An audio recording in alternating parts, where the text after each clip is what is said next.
Well, hey, and welcome to Curiosity, Not Judgment. I'm Birga. And I'm Gary. And due to miscommunication, we are both in the same city, but are Zooming anyway. So I'm very pleased to see you again, Gary. Welcome by Zoom. Yes.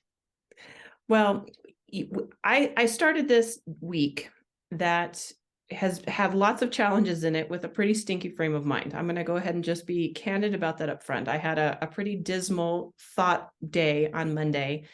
And you just so happened to send me a video on YouTube that I watched as I was on an early morning walk on Tuesday morning and felt like it just really helped in resetting and regrounding me. But there was a theme in there that so caught my attention that I texted you right back and I said, hey, I think we need to address this. And so the conversation was around a thought log. And I want to give a quick analogy that when you're trying to lose weight, oftentimes we think about exercise, but as the orator was saying in this presentation, you can't out exercise a bad diet. And That's so right. his nutritionist was giving the counsel of you should really do a food log, start tracking what you eat. And he went on to share, I was shocked at the calories I was consuming, the types of food I was consuming, the times of day I was consuming. And then he went on to talk about, we need to do something similar in the thought life, in our thought life, to have that kind of a thought log, because we oftentimes will start to go down this path and begin to accumulate, I'm going to say thought calories, I guess, in our daily consumption that are really detrimental to our mental health and well-being. And so that was just such an interesting way to approach it and to look at it. And it really motivated me to be aware of what I was thinking. I thought it was a great topic for today. Well, awareness is the key, isn't it? Self-awareness. The unexamined life is not worth living, according to Plato. And um, we can examine our lives in many ways. A thought log is a great idea and a great thought. As is a food log, as is an hour's log of work or an hour's log of your off work time. There's many authors over the years who've said, if you really want to understand, what you're working on or where you're spending your time, um, you know, do a log for a couple of weeks and just log the hours that you spend on certain things. There are other authors who would say, once you do that log, look at the things that you're doing that you hate and the things that energize and you love, and then try to concentrate and move your work life towards that way. And I think we can think about that with our family members and our loved ones. If we really are saying that we love them and we appreciate those relationships, you know, if you did a log of hours spent, Mhm. how many hours are you spending on that versus other activities, such as watching TV or going to work or even community service, right? We have to, we sometimes drift into a place where we are doing things that we're not even aware of Mhm. until we write them down. And so Yeah. there's a lot of power in writing things down. Well, that even gives me some new thoughts about, the old adage that not all calories are created equal. And the same thing would apply to spending time with loved ones, right? If you were to be purposeful in writing it down, an hour watching TV is very different than an hour in conversation, is also very different than an hour out camping, or, whatever the case may be. And so that it's an interesting idea, or it's an interesting exercise, that maybe we can all engage in for a few days or for a week to really say, where are we investing our time? Where are we investing our talents, our treasure, and then our thoughts? Because it is amazing how quickly we can be consumed with activity or consumed with thought that really is no benefit to you whatsoever. And I'll give you a quick example of something I was reading the other day.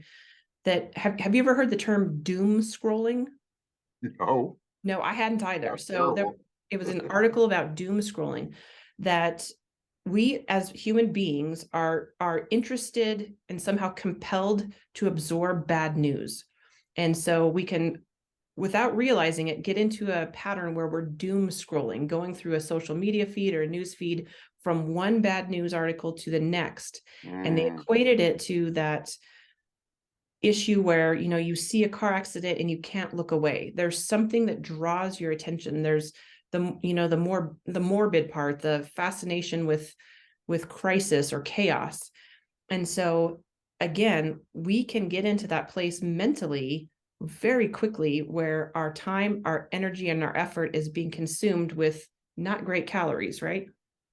Yeah, no, just in the airport yesterday, I was trying to sit down and write something up, and the issue where I have with writing, and this is exactly a great topic for us to talk about today, is to write things down.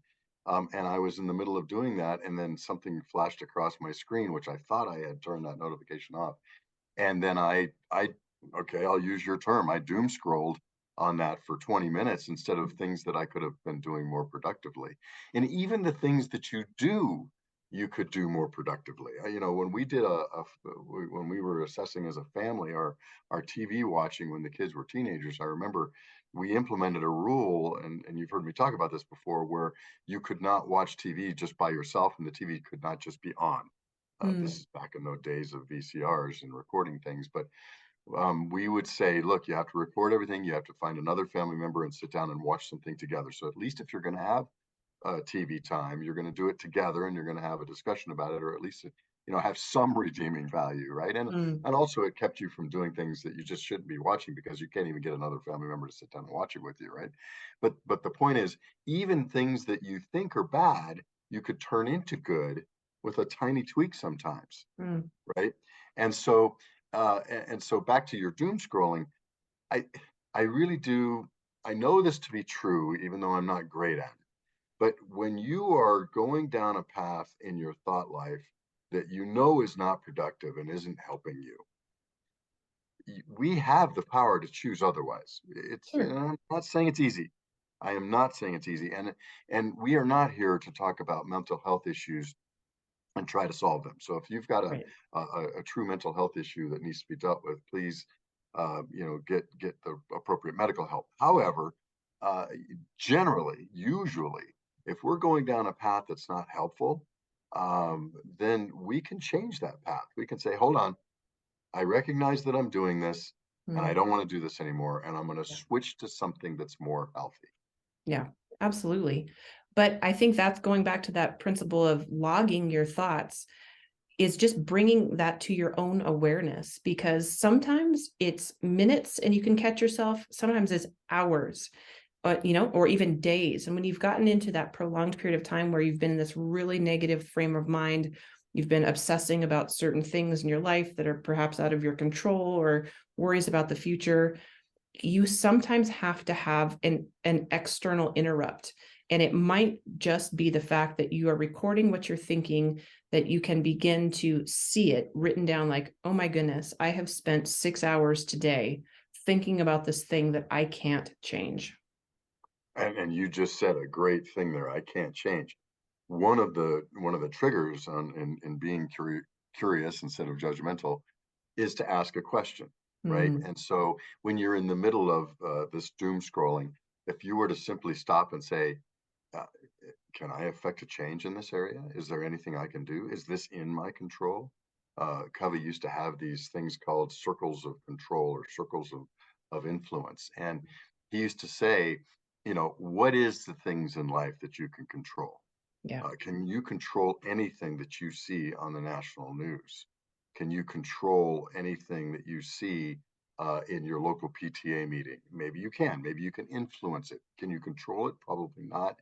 But just by definition, sitting and writing down, what are those things that I can control? What are those things that are outside of my control? What are Mm, those things that are in my circle of influence? And how many calories do I want to spend on that? Back to your thought log. How much time should I spend trying to influence that? yeah. And do I have a false sense that I can influence it, even though I cannot? Yeah.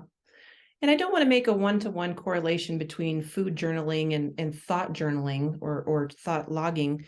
But are there those guilty pleasures, the ice cream sundae, so to speak, of our thought life? Are there certain times where we just want to kind of ruminate in this place that's comfortable and it's empty calories, so to speak, because it just doesn't take a lot of effort, or it doesn't take or it somehow is tickling something in the brain that is making a stimulus, and you have a good feeling about it. And I want to be cautious with how, again, how much we're comparing the two, but we can get really comfortable camping out in particular thoughts because it's easy, it doesn't require a lot of effort, and because it's just kind of become the routine in our brain pattern. And so, yeah, again, just acknowledging the fact that we may be camping out too long somewhere, and what do we need to do in order to bring that interrupt? Well, and I think that's absolutely true. Now, all work and no play makes John Jack a dull boy, right? And so we do have to, and I'll continue on with the diet and the food thing. You know, if you don't have a cheat day, if you don't have a reward system, it's not sustainable, right? Yeah. Diet is not trying to do something to lose weight. A diet is just what you eat. And so, Mm, if you think about it that way, what is sustainable, right? And so, we've talked about pomodoros before, where you sit down and you do 25 minutes of work. If you do concentrated work, you'll get amazing things accomplished. And so, let's say you reward yourself. I mm, sit down and I do a pomodoro. I do some thought journaling. I do some productive, healthy things. Well, then maybe I get to have 5 or 10 minutes of a mindless game where I can get a little endorphin hit by, smashing some bubbles or whatever we do on our phones these days for games, yeah. play some solitaire or whatever. I think that's a healthy setup. I mean, we cannot say that we will do only this going forward. Yeah. That just doesn't make any sense. In my experience, you can't say, I'm going to cut this out completely. It usually doesn't work that way. You say, okay, look, I know that I'm spending too much time doing this. What if I could reduce it, or what if I could use it if it's not harmful, if it's just neutral, like, playing a game on your phone, which is a thought Mhm. process, right? And an endorphin hit. Maybe I use it as a reward if I do something productive for a while, so that I can just kind of tweak, not slam over and the pendulum all the way the other way, but just tweak a little bit Yeah. what I'm doing, and do it slowly and over time. Yeah. Well, I think you're right. I think we do need those places, those safe spaces to go into to relax the mind and to kind of disconnect from some of those thoughts that may be dominating, or, as a reward mechanism towards investing a certain amount of time into some hard work. But I know for a lot of people, the thought life goes crazy in the evening hours when you're trying to de-escalate, when your body needs the rest, and you're laying there and just you're watching the minutes tick by on the clock, and you find that, I've just spent the last 3 hours imagining what this conversation with my boss is going to be like, or I've spent the last 3 hours being concerned about this medical bill that I can't pay. And so when we begin to log the hours spent when our body needs physical rest, when our mind needs physical rest, being consumed around thoughts. And again, the question is, can we affect change? Can our thinking about it make an impact, or make a difference in the outcome? That's pretty telling as well. And something I think we need to be aware of as we develop a pattern and an exercise towards good thought uh, patterns as we get ready to go to bed. Well, there is the whole idea also, a couple thoughts on that. There is the whole idea also that sometimes when we think about something, an equally good outcome of can we influence it and can we change it is, can I change my attitude towards it? So Mm, we sometimes when we think about something, we can come to a revelation of, you know what, I'm not going to change that, and I can just be accepting of it. mm, I can accept and move on. I can say, okay, given that situation, what can I do about myself, about my own behaviors? Can I distance myself from this situation? mm, Um, can I go do something? Can I have a different approach? Can I have a different thought about it? Can I practice, tolerance or something like this? Is this a way for me to practice the way I want to think about situations like this or people like this? This could be a growth area for me. And mhm, so sometimes in thinking about it, we can change our own thinking about that thing so that we don't have such a negative reaction or an angry reaction or a disappointed reaction and have a different reaction. I mean, I'm thinking about my kids, and sometimes I would come home from work and see the same activity every day and that I didn't like. Okay, well, me going and yelling at them about it is clearly not working because the situation hasn't changed. What can I do differently? How can I approach it differently? How can I think differently about it? Yeah. Is the one. And if you have a comment, I'll remember my second. No, carry on. I'll come back at The your end. second part is the garbage in, garbage out. We talked about Mm. this with respect to AI the last couple of weeks. You know, we can we can't determine our thoughts, and we should not try to determine our thoughts. One of the things we think about when we meditate, which I do daily, is the one of the big deals about meditation is what do we think about when we meditate? Mhm. What are those thoughts, right? What are those? And you can't prevent thoughts. One of the big things people teach when they're trying to teach people how to meditate is don't don't try to prevent thoughts. You can't prevent thoughts. Once they get in, release them. Okay, Yeah. I acknowledge you. Now go away. Hmm. Right? That's a much more healthy way to deal with thoughts. So if you can do that, especially with the negative thoughts, hey, I recognize you're in there. Now go away. Yeah. Right? And then also, can we go and get positive thoughts? We all know if we sat down for 20 minutes and just brainstorm, what are the activities that I do that give me positive thoughts to help me do things with relationships, with people in my life, with the things that I enjoy doing in my life? What can I do that does that? Yeah. And just do some of those activities as we then prepare for our thinking. And can we do that before we go to bed at night so we don't wake up in the middle of the night with panic attacks? Can we do those kinds of activities before we do an activity with a friend who we sometimes get anxious about? Can we do something positive in front of that? Garbage in, garbage out. So good things in, good things out. Yeah. And as we recognize and become aware of thoughts, can we just rid ourselves of those and move to something else? Maybe would be my answer. I don't know if you're actually asking me that as a question, but I think in the curious vein is, can you get rid of those thoughts? And sometimes I think the answer is no, that it's such a heavy level of concern. There's such a anxiety around something that you cannot just let it go. But I remember a visualization that was really helpful to me. So there's a proverb about taking your thoughts captive. And so, if you were to envision one of those thoughts, one of those anxiety producing thoughts as a tiger, the tiger can roam free and wreak all kinds of havoc. But if you take it captive, if you put it in a cage, it's still powerful, but it's bound. It's restricted by a geographic dimension, right? An area. It's confined to that area. And so perhaps when we find ourselves in that situation where we cannot let a thought go, to really do that mental exercise of taking that thought captive, like, nope, you are behind bars, you are stuck here, you're there. I acknowledge you. I acknowledge you're roaring and growling and snarling, but you're confined to this area. We're going to come back and deal with this later. Because I just, to me, it's not as easy as just letting some things go, because it depends on the intensity. And sometimes the answer is just, I can't.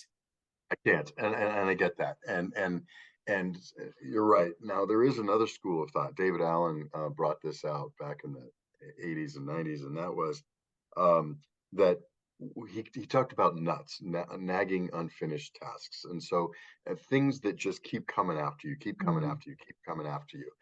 And he said a technique, not the technique, a technique for getting rid of those is to write them down because your brain does not trust you to deal with things. It does not trust itself mm, to deal with things properly, and especially things that we feel like a lack of control around. So mhm, if we just write them down, then and if you do it on a to-do list or you do it in a way where you even do the work of writing it down and saying, okay, what can I do? What's the next step that I mm, can do about this situation? And when can I do it? That act alone can help erase it from your mind because your mind trusts you that you've got a system now to deal with that very thing. You've got your next step defined, and it's going to happen at a certain point. And so now I can relax and move on to other things. Your own mind. So it's kind of a technique for training your own mind about how to Mm. deal with those nuts, those nagging unfinished tasks, or those nagging things that come to us. Yeah, I like that. So that a possible solution could just be a notepad and a pen by your bedside, so that as you find yourself ruminating over things that are robbing you of sleep, just the simple act of writing them down, could that make all the difference in the world? Right? And it's certainly worth a try. I mean, and it's like what you talked about with logging your thoughts. If you keep there's a lot to be said for keeping a pad of paper and a pen nearby. It doesn't have to be a perfect little go to the store and find the perfect thought journal and with flowers or not flowers, or we sometimes get ourselves into this trap of, okay, well, okay, I'm determined to do this. I'm going to go do it the right way, and you never do it because you never get it perfect. Find a pad of paper in your house. Find Yeah. a pen. Stick it next to the chair that you sit in. Stick it next to your bed. And when you have a nagging thought, write it down. Yeah, I See like if that. that's helpful. Why not? Yeah. Well, I mean, it fits perfectly the theme of thought journaling or thought logging, because that's exactly what you're doing. Maybe you're not going to, write down the hours or the minutes spent thinking about it, but it's just getting it out of the mind and onto a piece of paper to deal with it at a more appropriate time. Exactly. Yeah. You mentioned our conversation around AI that we had last week, and my husband and I were actually having a conversation about what was discussed and talking about the potential for the future and what that meant about our jobs. What does that mean about the way that life is going to look?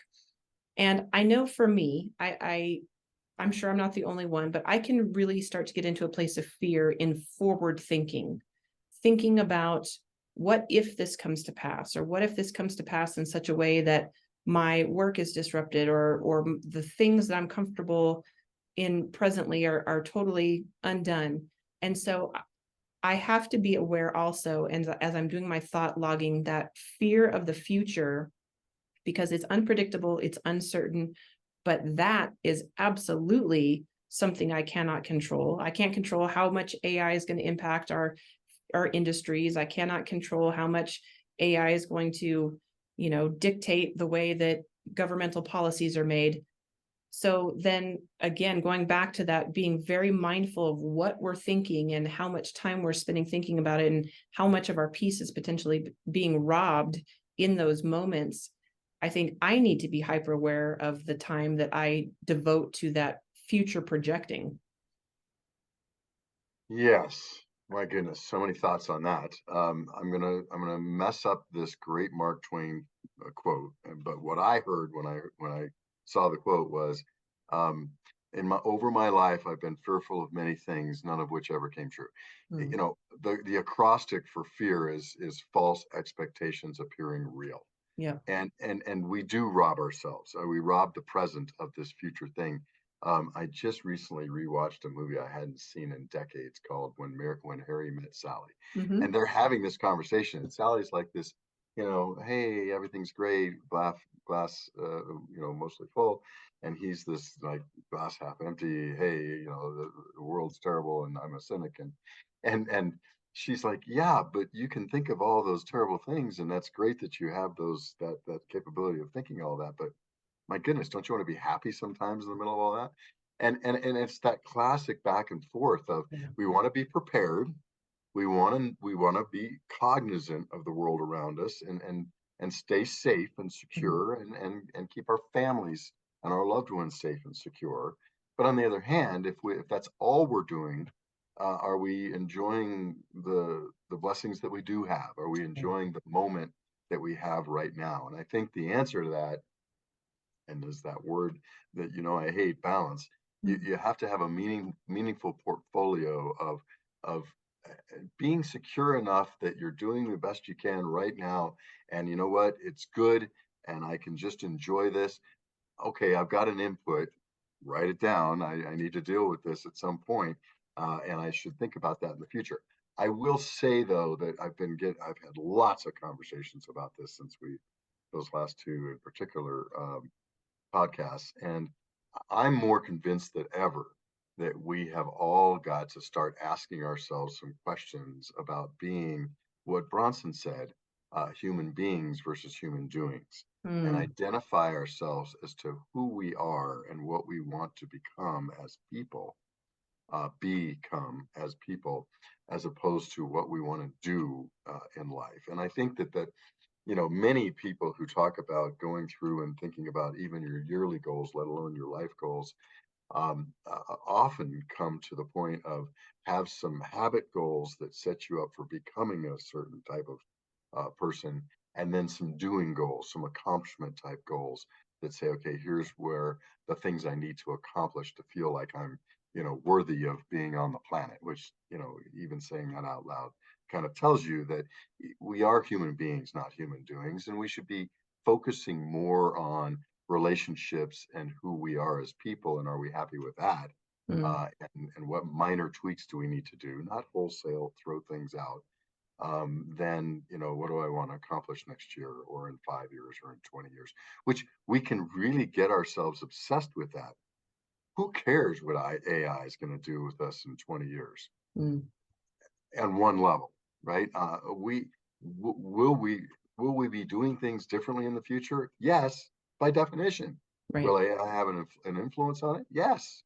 Okay. How much of influence? I don't care.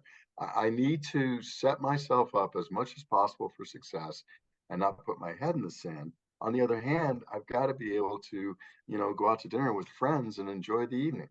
Yeah.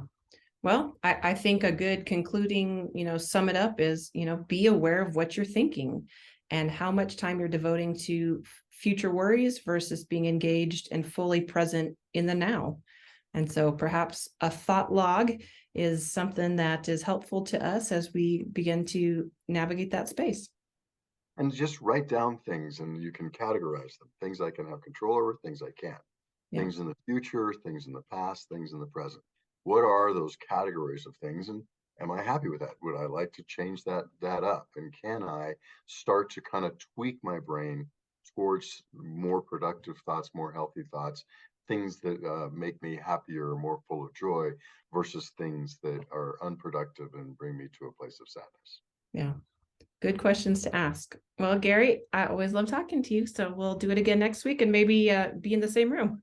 Take care. All right. Have a good one, everyone. Don't forget your comments are always welcome. Appreciate all of you that are taking the time to post on YouTube or on some of the other platforms. So a good point of connection is curiositynotjudgment.com. And of course, YouTube, Spotify, Apple, Google, all of the platforms for the podcast. We love having you listen or watch. So thanks again, and we'll see you next week. Take care.